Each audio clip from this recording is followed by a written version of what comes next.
ya le comentaba que ayer en la conferencia mañanera el presidente Andrés Manuel López Obrador dijo que era momento de pasar de la austeridad republicana a lo que llamó una fase superior, la pobreza franciscana. Así lo dijo. Sí les adelanto que de todas maneras ya vamos a pasar de la fase de la austeridad republicana a una fase superior, que es la de la pobreza franciscana, porque tengo reunión mañana con el gabinete y vamos a llevar a cabo medidas de austeridad adicionales. Como vamos a reducir bastante, casi no va a haber viajes al extranjero. Vamos a procurar que toda la comunicación se haga por teléfono o por teleconferencias. Y vamos a reducir viáticos aún más y otras medidas. Bueno, este anuncio del presidente se puede analizar desde dos puntos de vista, dos perspectivas. Por un lado, las palabras escogidas por el presidente, el hablar de una fase superior que recuerda una obra de Lenin.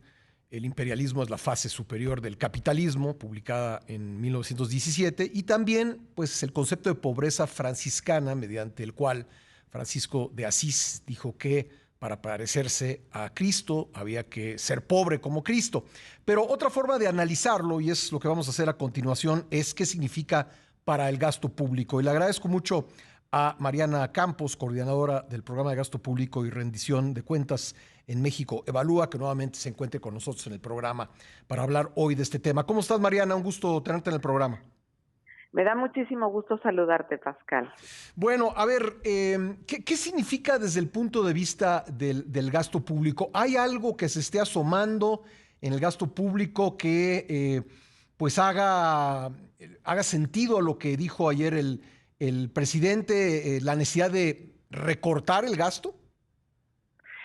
Bueno, lo que pasa es que sí, las finanzas públicas tienen varios retos. Comenzaría por hablar de la recaudación. El IVA ha sido, pues este año no se ha recaudado tanto como se quisiera, ¿no? Del IVA ha tenido caídas en relación al año pasado. Por otro lado, tú sabes que este gobierno ha renunciado a cobrar el impuesto IEPS de combustibles, precisamente porque pues el precio del petróleo está alto, esto impacta el precio de la gasolina que importamos y bueno, hemos tenido revocación de mandato, elecciones de varias gubernaturas que hacen que pues lamentablemente se privilegie los temas del costo político, ¿no? Entonces, estos ingresos excedentes que se esperaban del petróleo, pues no han sido tan altos como se quisiera y finalmente no han podido compensar la pérdida recaudatoria pues del IEPS de combustibles que te comento, ¿no? Entonces, lo que nosotros hemos visto y tenemos varios artículos que les invitamos a leer es que existe una austeridad selectiva. Le llamamos austeridad selectiva porque hay fuertes recortes para algunas dependencias, para algunos programas que nos parecen vitales y muy importantes, pero hay, digamos, mucha, paciencia, laxitud, no sé cómo llamarle, ¿verdad? Concesión a otros gastos que son y que todos conocemos importantes para el presidente, como son los apoyos a la petrolera Pemex, que van de la Secretaría de Energía, y bueno, pues esta Secretaría de Energía rompe récords continuamente con la cantidad de dinero que le pasa a Pemex, dinero en exceso a lo que aprueba el Congreso. Por el otro lado tenemos también la presión del Tren Maya, que se ve en el presupuesto, entonces la Secretaría de Turismo suele ser privilegiada, la Secretaría del Bienestar también con el programa especialmente el de adultos mayores, pero hay otros también que están gastando más, el que más gasta sin duda el de adultos mayores, y que han excedido su presupuesto. De hecho, a ellos, a varios de estos programas se les adelantó el recurso en marzo. Yo pienso que eso estuvo impulsado por la revocación de mandato en abril, y se les aumentó el presupuesto que se les había aprobado a marzo, ¿no? De una manera importante. Entonces eso hizo, por ejemplo, que del otro lado de la moneda hubieran recortes en la Secretaría de seguridad pública y protección ciudadana, que hubieran recortes en el INSABI, que es uno de los más golpeados, el presupuesto para las personas que no cuentan con acceso a la seguridad social y que pues tienen que ser cubiertas con este tipo de programas. También vimos mermado el presupuesto de infraestructura. Entonces, nosotros lo consideramos esto una austeridad selectiva y nos parece que hay gastos muy importantes que están pues sufriendo una baja de recursos. Un ejemplo de presupuesto de INSABI, por ejemplo, si uno compara el gasto acumulado de enero a abril, en 2016 el Seguro Popular un gasto de 40,000 millones de pesos, nos vamos al año 2022 y fue un gasto de 25,000 millones de pesos. ¿Me puedes repetir las cantidades? Enero a abril de este año, ¿cuánto fue? 25,000 millones de pesos. Ajá, ¿no? Entonces, vemos una caída pues bastante importante, Pascal. Cuando nos vamos a ver las consultas otorgadas por estos y comparamos las consultas otorgadas que tiene el Seguro Popular y que ahora tiene el INSABI, pues estamos hablando de que cayeron, ¿no? Comparando por ejemplo, el acumulado de enero a abril de 28 millones a 5 millones.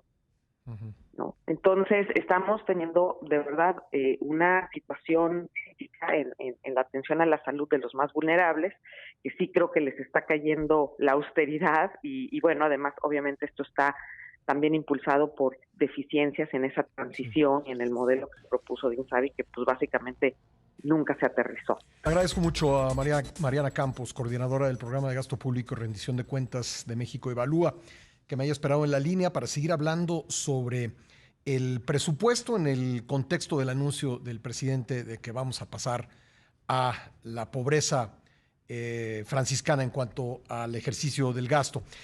Mariana, bueno, nos dabas algunas cifras de lo que, de acuerdo con tu análisis, el de México Evalúa, es una austeridad selectiva porque hay recortes muy fuertes en algunas áreas como la salud y gastos que se han incrementado, como algunos programas sociales y las obras prioritarias del presidente. Y lo que quisiera preguntarte, a reserva de que podamos seguir hablando de estos datos muy concretos, pero quisiera preguntarte, ¿representan algo los viáticos? Es decir, ¿cortar los viáticos significan algo en el contexto del presupuesto, que es de 7 billones de pesos aproximadamente? No me parece así, Pascal. Yo pienso que ha habido, te digo, pues una narrativa más, en mi opinión, política, ¿no? Incluso cuando también se habla de los organismos autónomos, pues tampoco representan mucho el presupuesto y tienen funciones muy importantes.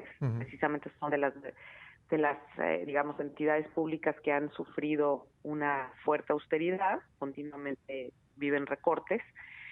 En cambio, por ejemplo, pues las transferencias a Pemex, pues sí son de tamaño muy considerable, ¿no? El año pasado se transfirieron alrededor de 300,000 millones de pesos. Eso sí ya es considerable y ya pinta bastante en el presupuesto, ¿no? Entonces, creo que lo más importante es entender que no se trata de recortar los viáticos o el gasto operativo del gobierno. O sea, lo importante es pensar cuánto se requiere para que tengamos una seguridad pública, para que todos los mexicanos tengan acceso a los servicios de salud. Entonces, eso es lo que falta establecer, ¿no? Creo que hay que tener cuidado con lo que deseamos, porque mantener impulsar este tipo de narrativa, pues no nos lleva a ningún lado, ¿no? Actualmente en México, por ejemplo, pues pagamos poco predial y eso implica tener poco fondeadas las policías locales, ¿no? Y eso nos ha llevado a una inseguridad tremenda y ahorita la vía parece que es más bien la militarización del país. Entonces yo creo que como mexicanos tenemos que hacer una reflexión sobre cuánto nos cuesta el gobierno que necesitamos para tener los servicios públicos dignos de calidad, ¿no? Eso para mí es, yo creo que elemental y tenemos que cambiar en ese sentido la narrativa. Estoy totalmente de acuerdo que no hay que despilfarrar, eso por supuesto, ¿no? Y todas las medidas de ahorro que se puedan emplear, bienvenidas. Pero no se trata de, me parece, hablar de un gobierno pobre. Me parece que tenemos que hablar de un gobierno que tenga los instrumentos tenga las capacidades de brindarnos los servicios públicos que requerimos para que podamos pues tener cumplimiento de nuestros derechos humanos. Sí, porque digamos es como una casa, pues hay cosas en las que no se puede ahorrar o no se debe ahorrar y hay ahorros, tanto en una casa como en un país, hay ahorros que salen caros, ¿no? Exactamente. Por ejemplo, una de las propuestas que siempre hemos puesto en la mesa ha sido mejorar la plataforma de Compranet. El día de hoy tú sabes que eso ha sido tema de discusión porque está caída, es una plataforma que la propia autoridad ya dijo que no tiene tecnología de punta, ¿no? Cuesta caro mantenerla y el día de hoy pues todavía no está disponible, está caída. ¿Cuánto le cuesta al gobierno no tener un instrumento que le permite tomar mejores decisiones? Porque pues imagínate la cantidad de contrataciones que se hacen y en papel, ¿no? Y administrar eso. Entonces, pues ahí valdría la pena invertir, por supuesto, en una plataforma transaccional digital que te permita generar datos, inteligencia de mercados y tomar decisiones clave para el gasto público y impactarlo, ¿no? Entonces creo que a veces estamos más bien, y el presidente se sumerge en narrativas políticas, en lugar realmente de concentrarse y apuntalar los instrumentos que permitan un gasto mucho más efectivo, eficiente, mejorar las cadenas de provisión al gobierno, ¿no? Y tomar en cuenta que el gasto en pensiones se incrementa año tras año. Quisiera preguntarte, por último, el dato que nos dabas del programa de adultos mayores, ¿cuánto se ha incrementado, digamos, por ejemplo, respecto al año pasado y el año anterior? Mira, Pascal, ese programa es el más, de todos los programas de subsidios, digamos, transferencias y subsidios que hay en el presupuesto, ese es el más importante por mucho, ¿no? Tiene un presupuesto de más de 200,000 millones de pesos, nada más ese programa.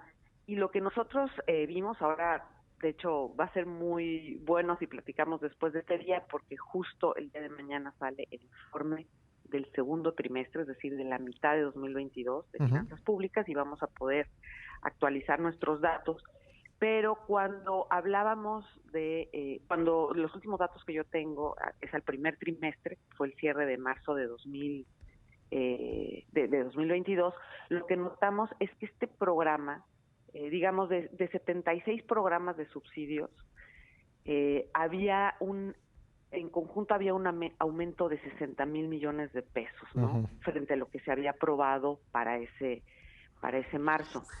Y lo que nosotros vimos es que 38,000 millones se le habían adelantado a el programa de pensiones mayores de adultos. Sí, nos dices concentró el 63% del aumento colectivo, ¿no? Para que veas la importancia que tiene. Claro. El problema de esto es que este programa ha sido señalado de no ser un programa progresivo, es decir, beneficia más a quienes más tienen. Claro. Mientras que los primeros deciles reciben alrededor del 7%, o sea, el 20% más pobre de la población obtiene 7.7% de este programa, el 20% más rico obtiene 21%. Y esto con datos de la Secretaría de Hacienda. Entonces, uno pues sí se pregunta, ¿no? El programa más importante de la política social de esta administración, pues tiene evidencias de no ser progresivo. Entiendo. Pues Mariana, datos muy interesantes que nos ponen pues el contexto necesario a esta frase que expresó ayer el presidente y que entendemos se va a aterrizar en los próximos días. Si eres tan amable, me gustaría que volviéramos a platicar pronto por lo que nos decías del informe del segundo trimestre de Finanzas Públicas y muchas otras cosas más. Por supuesto que sí, Pascal. Muy buenos días, gracias por el espacio y saludos a toda tu audiencia. Al contrario, gracias a ti. Mariana Campos, coordinadora del Programa de Gasto Público y Rendición de Cuentas de México Evalúa.